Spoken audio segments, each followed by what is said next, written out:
السلام عليكم ورحمة الله وبركاته. شلونكم شباب؟ ان شاء الله تكونوا بخير. رجعنا لكم بفيديو جديد، والحلقة رقم 2 من سلسلة كلاش اوف كلانز. بهذه الحلقة ان شاء الله راح نستعرض استراتيجية الهجوم بكلاش اوف كلانز للتاون هول ليفل 5. بالبداية طلبنا دعم، وراح نشوف ايش يجينا دعم.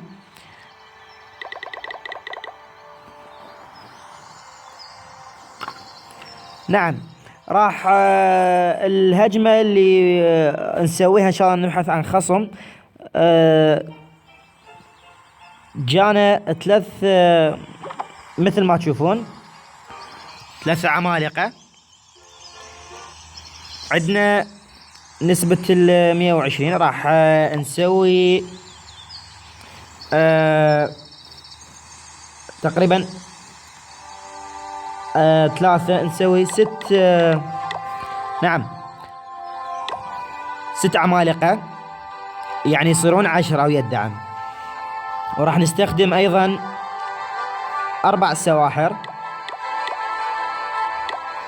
نعم، والباقي ارشر وبربري.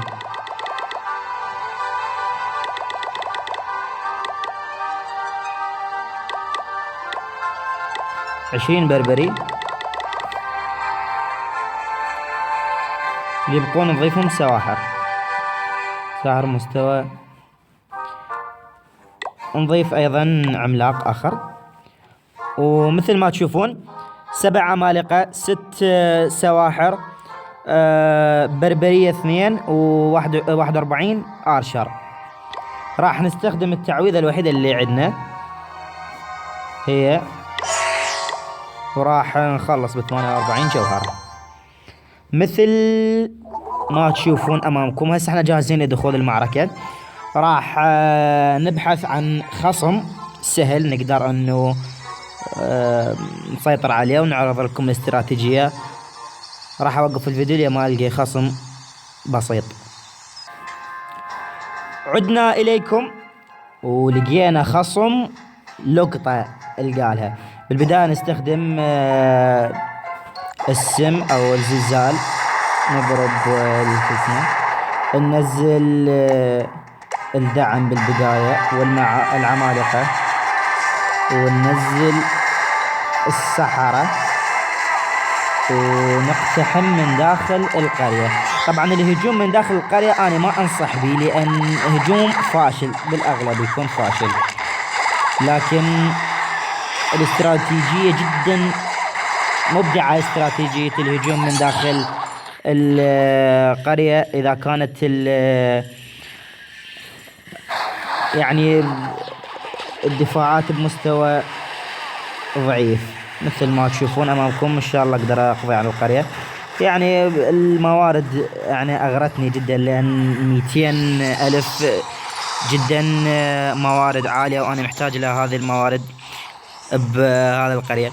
الهجمة مثل ما شفتوها امامكم هجمة جدا حلوة، وقدرت انا اقضي على القرية كاملة. لكن الاضافة الى ذلك هو طبعا صاحب القرية ما عرف تارك القرية او هيك شي، يعني مخليها مثل ما اقول اندشر. يعني مثل ما تشوفون قدرت ان اقضي على القرية بالكامل. هذه استراتيجية ممتازة وجيدة جدا. أنصح جميع هواة كلاش اوف كلانس بتجربتها، لأن استراتيجية قوية جدا. ومثل ما شفتوا أمامكم 203 ألف إكسير، و66 ألف جولد ذهب، 26 كاس موارد تحفة حقيقة. راح أسوي هجمة أخرى إن شاء الله. وجهكم خير ان شاء الله، جتنا جوائز ان شاء الله. الهجمة الثانية راح اسويها، اهجم على خصم يعني قوي بنفس الاستراتيجية مالت الهجوم. فاللي اريد من عندكم اللايك والاشتراك، والسلام عليكم ورحمة الله وبركاته.